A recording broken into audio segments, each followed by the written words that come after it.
Ahora, cuando veía, ¿no?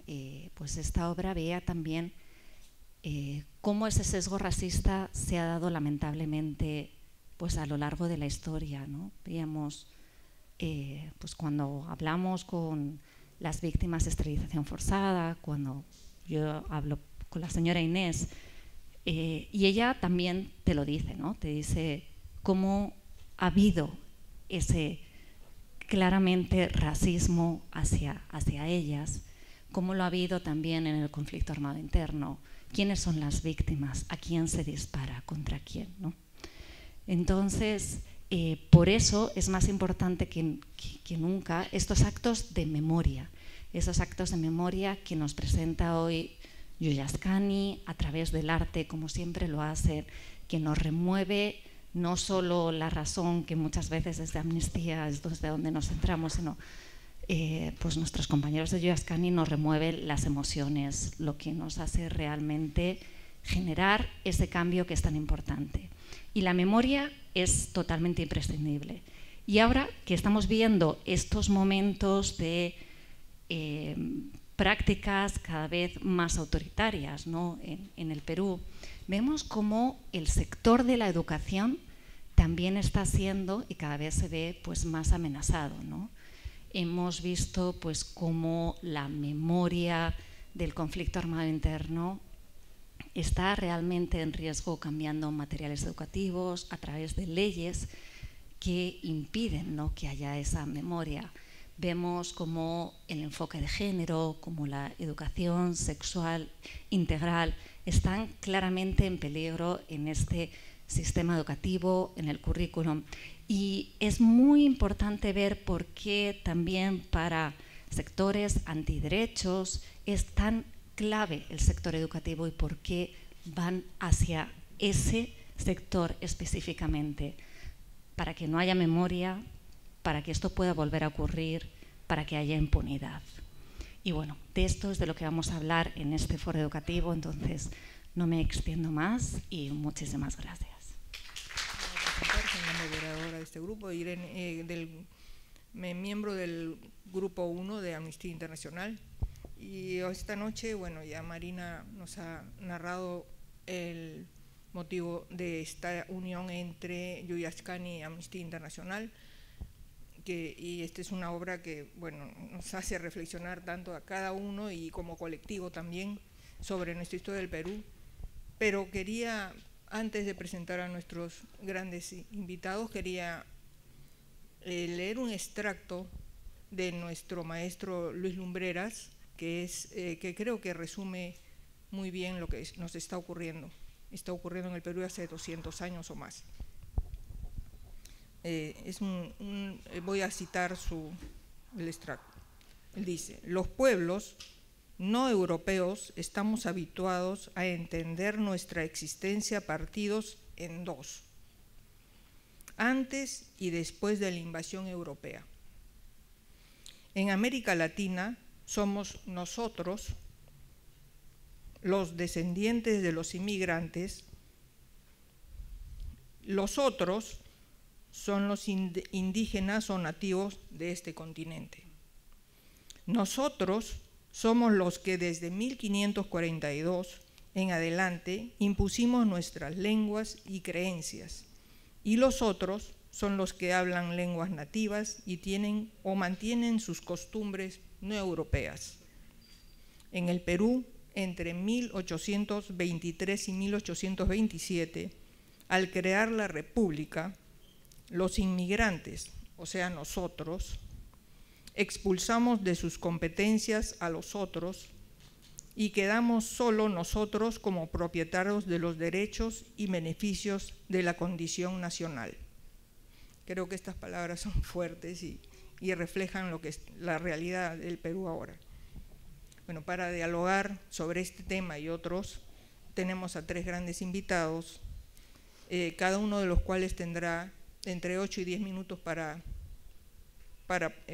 dar su ponencia. Y voy a presentar a cada uno de ellos antes de su presentación, antes de su diálogo. Tenemos a la invitada, la primera invitada es Sofía Maher, que es miembro de Investia también, socióloga, magíster en estudios de género, excomisionada de la CBR, presidenta de Caminos de la Memoria, El Ojo que Llora, miembro de varias CBRs y defensora de derechos humanos, entre otras actividades que ella realiza. Así que le voy a dar la palabra sin más a Sofía.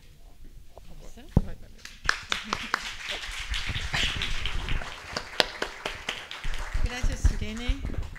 Gracias. Y wow, después de terminar de ver lo que hemos visto, es así, ¿no? Se te encoge el corazón, y como comentábamos con algunos, porque todo lo que hemos visto ahí ha pasado y sigue pasando. Entonces, yo también voy a hacer como la obra, como dijo Miguel, por retazos. Un primer retazo es que me provoca lo que sobre la historia, ¿no? Y quién escribe la historia. Y la historia la escribe siempre el que está en el poder, el que ganó. Pero hay este filósofo, el Benjamin, que dice, no, siempre se puede cambiar la historia. Y entonces hay ese arcángel, él usa la figura del arcángel, ¿no? Que mira para atrás y puede cambiar. Y siempre la historia se puede cambiar. Y creo que es algo de lo que hemos visto ahora. Ese cuadro que cambia, ¿no? de personajes y que trae a la vista los que estaban ocultos y que seguramente son los que más trabajaron por la independencia del país. Eso, y yo creo que el teatro es algo importantísimo que te permite sacar las otras historias y siempre podemos cambiar las versiones, las narrativas. La otra idea además que me trae de la obra es esta de los indígenas o los analfabetos en este país recién votan hace 40 años. Tienen el derecho a voto hace 40 años, 160 años después de que se proclamó la independencia del Perú y que le dijo, San Martín dijo, de aquí en adelante no serás llamado más indio, vas a ser ciudadano. Ese ciudadano vota hace 40 años, pasaron 160 años antes que pudieran ejercer su ciudadanía plenamente. Otra idea que me trae y me provoca lo que acabamos de ver es también usando al Butler, ¿no? Que son los muertos que no importan y esos que los pueden matar y no aparecen en ningún periódico. Los pueden meter a la cárcel, los pueden apresar, se pueden estar muriendo de hambre, pero nadie se fija en ellos, no importan. Y quiere decir, y creo que eso es lo que más duele todavía cuando vemos una obra como esta que nos lo ponen a cara con tanta claridad, ¿no? O sea, seguimos siendo, o lo que acaba de contar Marina con su último informe, seguimos siendo un país racista, seguimos siendo un país que excluye, y entonces realmente se te estruja el corazón cuando además lo vemos que las mismas muertes, si tú te acuerdas de los lugares donde más muertes hubo durante el conflicto armado interno y lo comparas con el mapa de los que mataron en el 20, 22, 23, son las mismas zonas, son las mismas personas las que son asesinadas, son los muertos que no importan. Y tenemos leyes que en este momento pretenden además parar la justicia. Ya tenemos más de 100 sentencias, pero de todas maneras el Congreso acaba de dar su ley, que la llaman de lesa humanidad, pero es una ley de amnistía, que absurdamente piensan que va a parar esto, pero no lo para, le está metiendo más leña al fuego. O sea, esa ley, si creen que va a parar y que va a realmente generar una impunidad, o que se van a liberar de las juicios o de la persecución judicial, es absurdo, porque lo único que hace es que cancela un proceso nacional y entonces viene el proceso de la supranacional. Entonces, es algo que de nunca acabar. O sea, no están resolviendo. Y creo que, no sé por qué en el país no podemos sentarnos y conversar y discutir, como por ejemplo, si quieres negociar algo, no sé cómo los colombianos si pueden tener una justicia penal especial y hacer estos juicios, acelerarlos y tratar de buscar caminos que terminen esto más rápido. Pero esto no se puede hacer si es que no se asume la responsabilidad. Y no asumen su responsabilidad hasta ahora institucionalmente.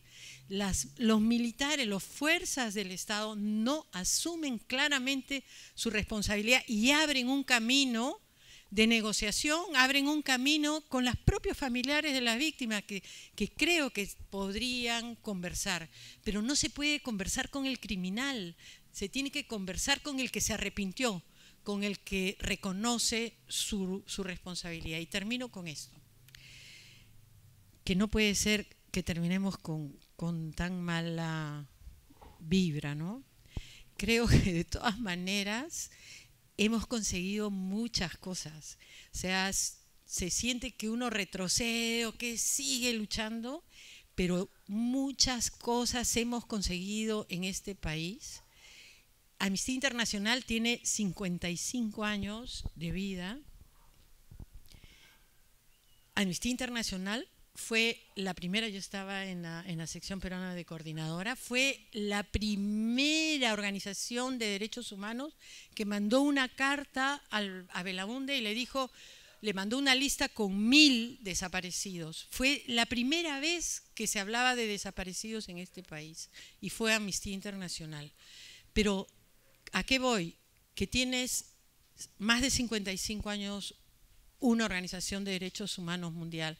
Tienes una coordinadora nacional de derechos humanos que tiene 40 años trabajando en esto. Y hemos conseguido cosas, y eso es con lo que me quiero quedar en esta intervención. Hemos tenido una comisión de la verdad. Hemos tenido, ya hay más de 100 sentencias condenatorias que confirman que lo que la gente y las familiares denunciaban fue cierto. Esas cosas pasaron en este país. Tenemos además una ley que ha reconocido el derecho del río Marañón a no ser contaminado.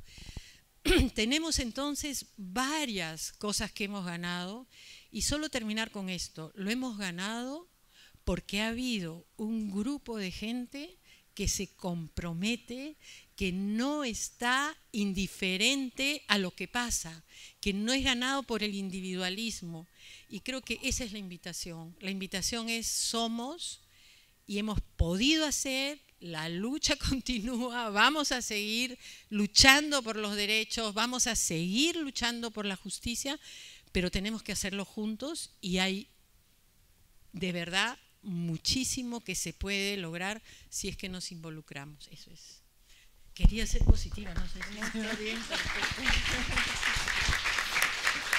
Gracias, Sofía, gracias. Y yo también me quedo con lo positivo de Sofía, porque tenemos que trabajar en colectividad para salir de este hoyo del racismo y de la discriminación específicamente. Voy a presentar a nuestro segundo expositor, es Ricardo Cuenca, doctor en educación, psicólogo, ex ministro de Educación, investigador principal del Instituto de Estudios Peruanos, Y bueno, voy a reiterar acá otra vez el gusto que nos da siempre estar con el IEP, Amnistía, la unión entre Amnistía y el IEP, y felicitamos al IEP por sus 60 años. Y eso voy a darle la palabra a Ricardo, sin más. Muchas gracias, Irene. Estoy muy feliz de estar en la casa de los Yuyas, que es la casa un poco de todos, ¿no es cierto? Creo que aquí es verdad que se hace realidad el ñojanchik, y entonces muchas gracias por recibirnos, muchas gracias por darme la oportunidad de estar esta noche reflexionando sobre la base de algo espectacular que acabamos de ver. Debo confesar que cuando Carmen Rosa me llamó para invitar y dije por supuesto que sí, a la mitad de la obra estaba empezando a arrepentirme, porque poco se puede decir después de haber metido en el alma y en el corazón todo lo que hemos visto.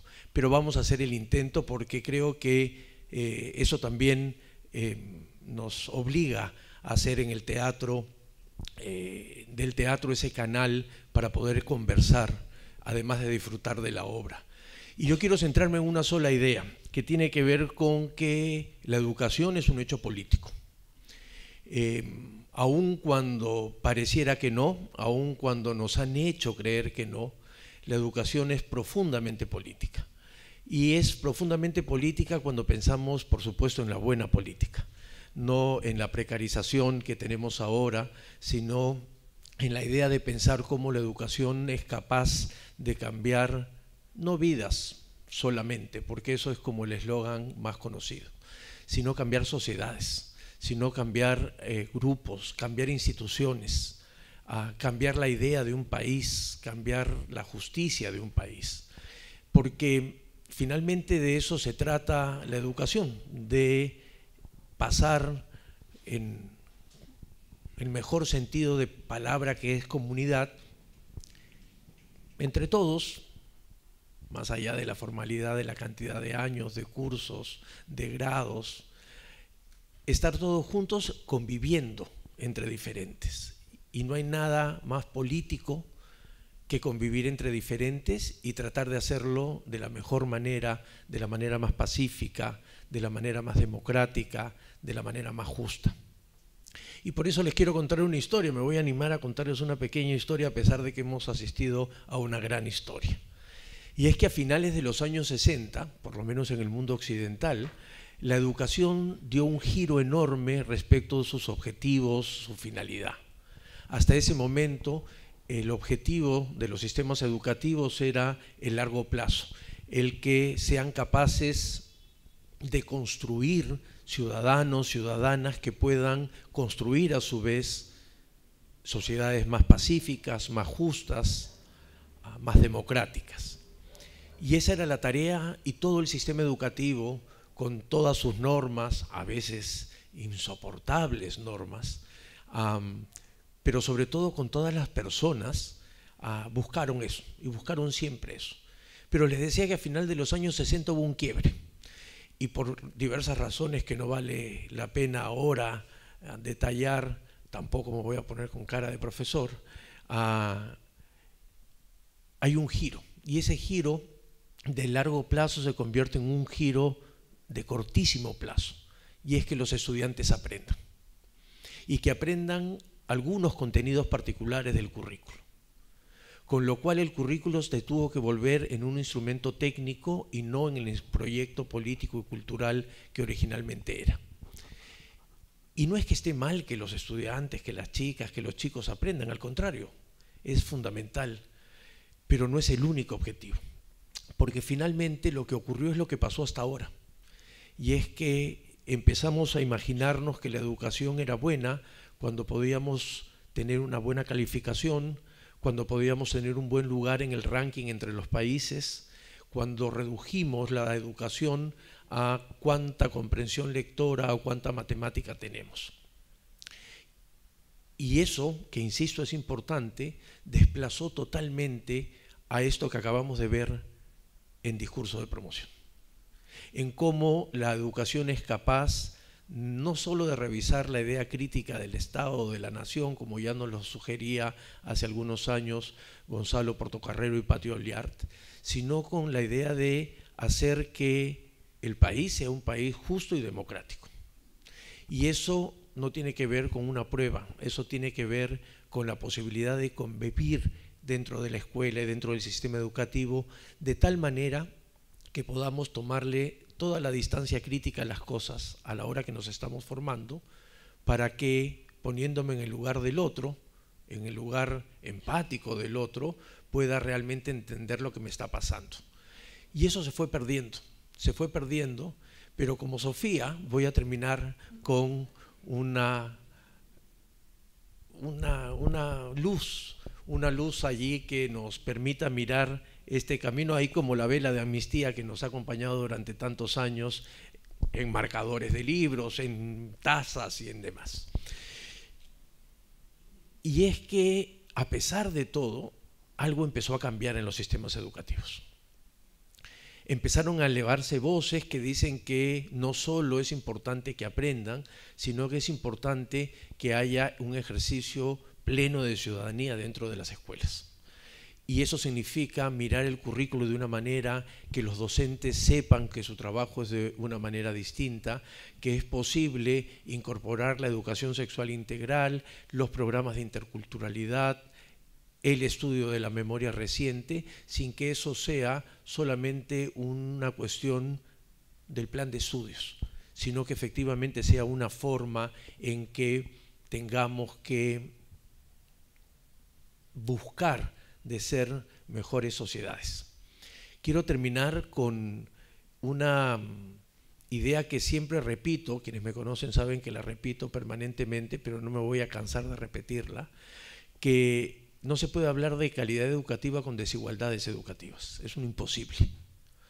Se puede hablar de mejoras en algunas cosas, pero no de calidad de la educación, porque si la educación no nos ayuda a ser mejores países, la educación está fallando.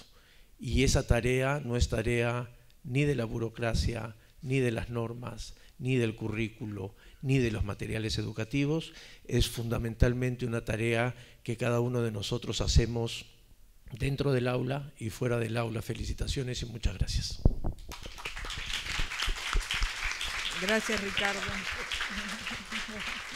Bueno, me quedo con la idea de la educación como una forma de transformación de la sociedad y de mejora para ser una mejor sociedad, y espero que también dentro de esa educación sea una educación intercultural, considerando no solo las lenguas, sino también las culturas y los saberes distintos, y para disfrutar nosotros mismos de nuestra diversidad, ¿no? Disculpa que me haya... Voy a presentar a mi siguiente invitado, que es Javier Torres. Es antropólogo, comunicador, analista político y defensor de derechos humanos, con experiencia en análisis político nacional y regional.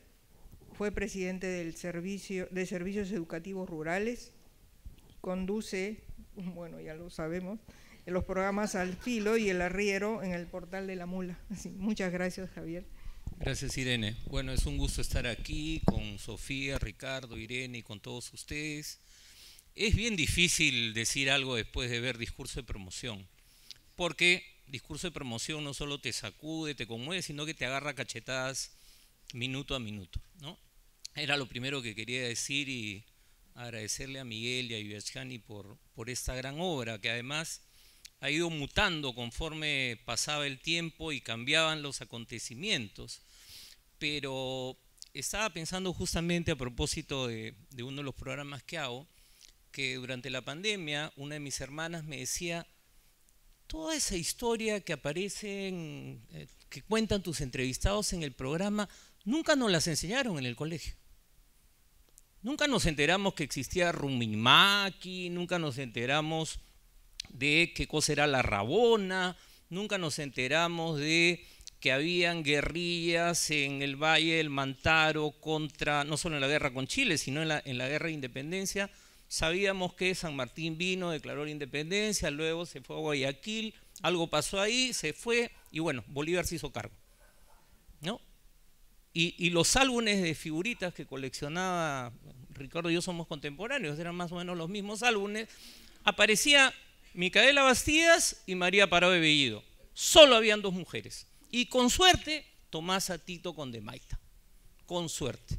Y después habían 300 hombres. Y ahí quería empezar con el tema de cómo discurso de promoción, como otras obras de Viviascani, pone en el foco, ¿no?, en varios momentos en la mujer y en las violaciones contra los derechos de la mujer, ¿no?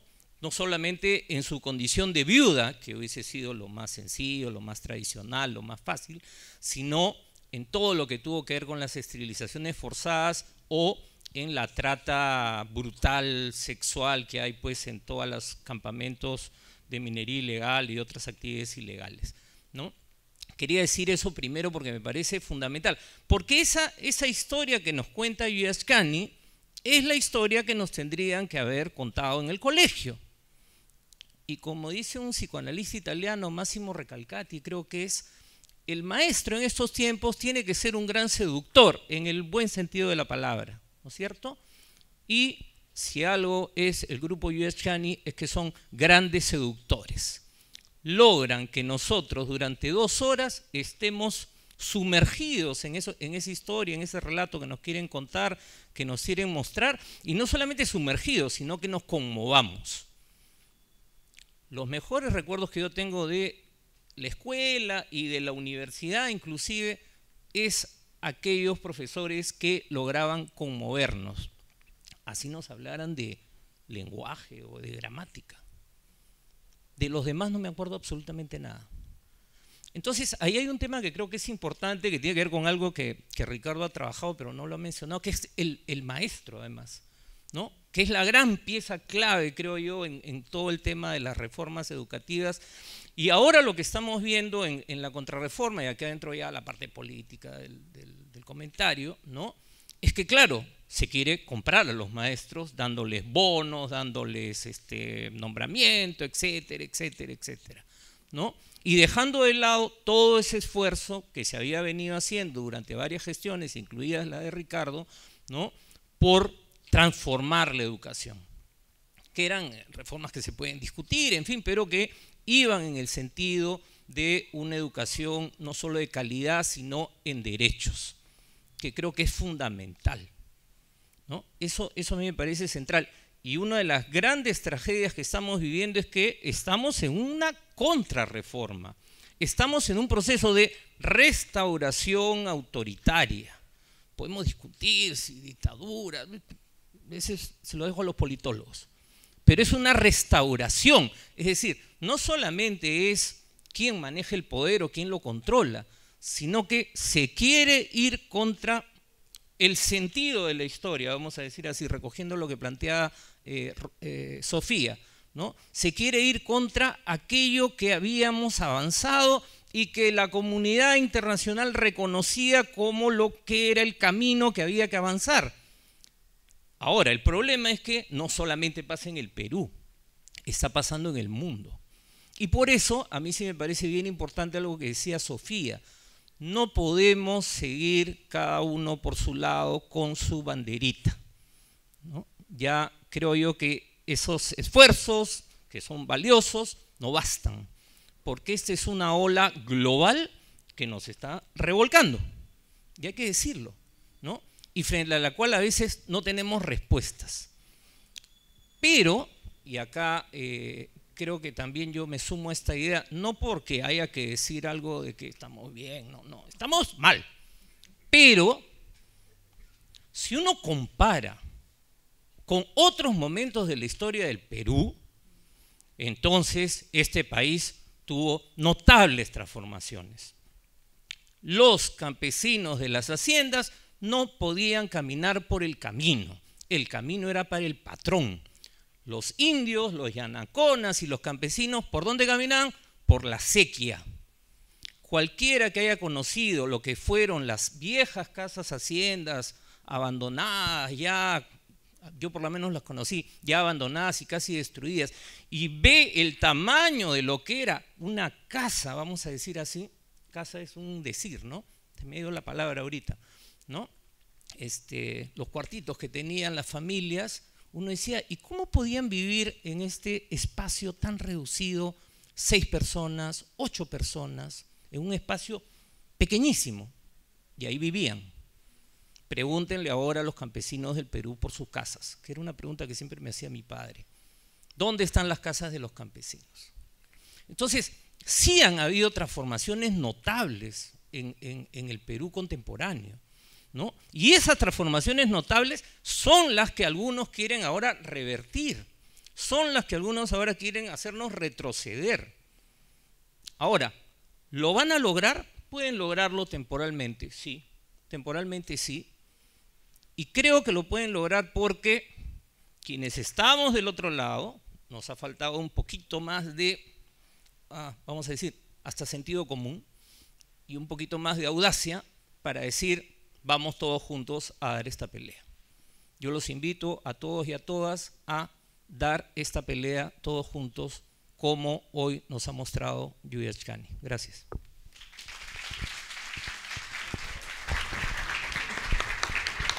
Muchas gracias, Javier. Yo también repetir las ideas de Javier de trabajar en colectividad y todos juntos para salir de este embrollo, que va a ser temporal porque tenemos que salir de esto como colectivos.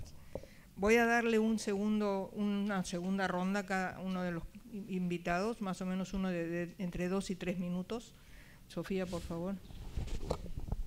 Sí. Yo, simplemente para terminar como convocatoria, número 1, porque sí estamos fregados, pues estamos fregados, pero también hemos estado fregados antes y hemos salido, ya no hay sodalicio, está por caer, o sea, ¿no? Hay varias cosas que se han conseguido.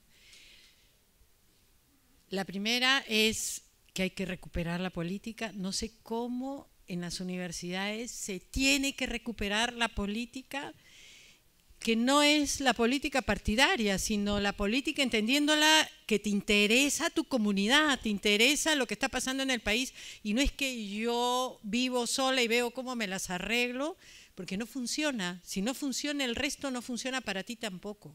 Entonces, tenemos que recuperar el asunto público, nos tiene que interesar. Y no sé, pues los universitarios tienen que ahí, pues, tienen la edad para hacerlo, ¿no? Y la otra es un mensaje, a lo mejor acá no están, pero si los vas a pasar por la mula, todos estos que quieren ser presidentes del Perú.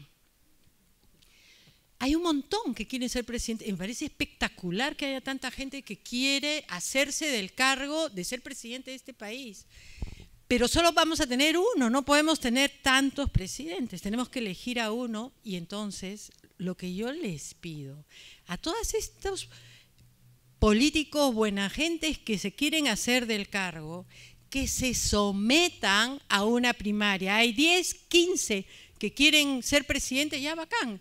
Pónganse en fila y hagan unas primarias. Y nosotros les vamos a decir con nuestro voto quién queremos que sea el candidato de todos nosotros. Creo que someterse a unas primarias es algo fundamental, y agradecerles a todos los políticos que se metan en política, que hagan sus partidos, pero si no se juntan estaremos reventados en este país. Ese era mi mensaje para los dos, para los universitarios y para los que quieren ser presidentes de este país. Ricardo.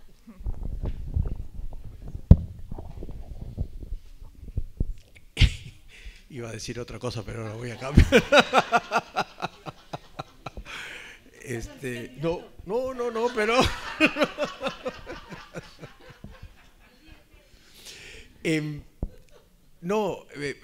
recordaba ahora al final parte de las cosas que mencionaba Javier, de cómo efectivamente nos hemos ido tecnocratizando tanto en la educación que fuimos perdiendo esa sensación de emoción, ¿no? Y recordé una entrevista que hace muchos años le hice a Luis Jaime Cisneros para poder trabajar unos textos, y entre otras cosas inocentemente le pregunté ¿qué tendría que hacer la escuela? Es típica pregunta de tu guía de preguntas. Y me responde con la sabiduría que lo caracterizaba, y dice: tiene que enseñar a todos a opinar y a emocionarse. Y esa frase me fue dando vueltas permanentemente, porque creo que eso también es parte de la tarea de la educación, y es parte de la tarea de la educación, y no hablo de una escuela, hablo de la educación y de la clase que hemos tenido hoy con discurso de promoción, y de las clases que todos tenemos todos los días, no formalizadas, no curriculares, no escolarizadas, pero que tenemos. Y creo que en el momento en que tenemos esa apertura para aprender es que podemos tener una apertura para cambiar. Y por eso mi invitación, no voy a hablar de los universitarios, pues estuve un poco molesto con ellos, porque reclamaron un poco con la contrarreforma. Ya lo dije igual. Pero sí hacer una invitación para que sepamos que siempre es posible aprender y siempre es posible cambiar. Y termino con una pequeñísima anécdota, si me permiten. Hace algunos años, a Socorro y Ana Correa me llaman, yo estaba en la dirección del IEP, y me dicen: queremos pasar cartas a Chimbote en el IEP. Bueno, hagámoslo, transformamos la mesa verde del IEP en el escenario,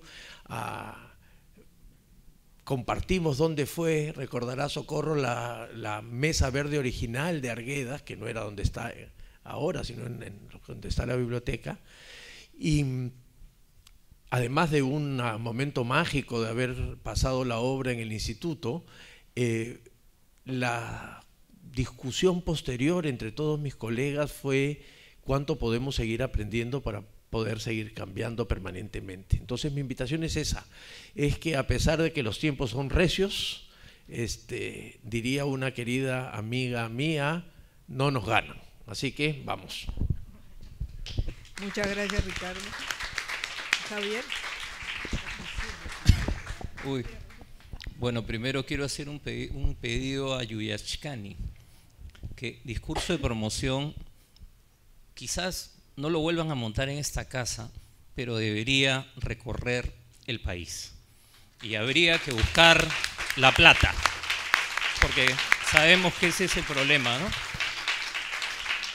Alguna vez recorrimos en 15 días 10 ciudades con Yuyachkani, llevando a Dios a Ayacucho y Antígona, que eran unipersonales, pero fue una experiencia increíble llevarla a los territorios de la violencia, ¿no? Esos territorios de los que habló Sofía.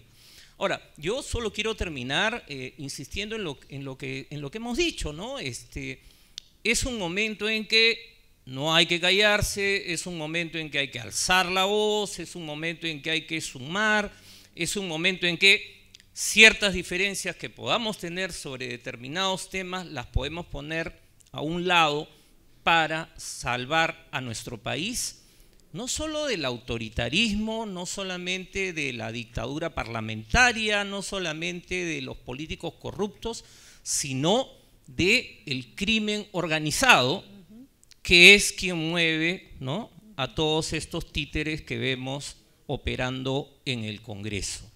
Es un momento en el que no nos podemos callar, porque cuanto menos demos pelea, más van a avanzar. Así que esa es mi invitación y muchas gracias de nuevo por la invitación, Amnistía. Gracias. Suscríbete a nuestro canal de YouTube y activa la campanita para que estés al día de toda nuestra programación.